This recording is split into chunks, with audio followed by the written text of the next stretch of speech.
am descoperit cel mai tare truc pentru păr roze. Ce facem mai exact? Luăm masca roz obișnuită, știți că eu folosesc gama Pink Lemonade de pe beautyfire.ro și o amestecăm cu masca obișnuită, aici eu folosesc Alpha Parf și amestecăm bine cele două până când obținem exact nuanța de roz pe care ne-o dorim. Cât este de intens acest roz, așa se va vedea pe părul vostru. Aici am început să aplic această combinație din cele două pe păr. Aici mi-am dat seama că ar fi bine totuși să folosesc și un prosop.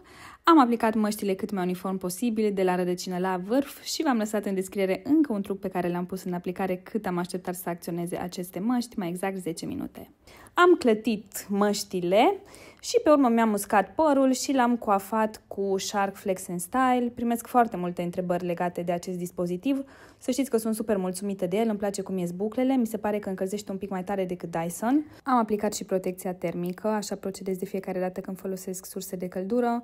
Acesta este rezultatul, un blond roze minunat. Vă mai las odată și produsele, sper că v-a plăcut videoul meu de azi, v-am pupat!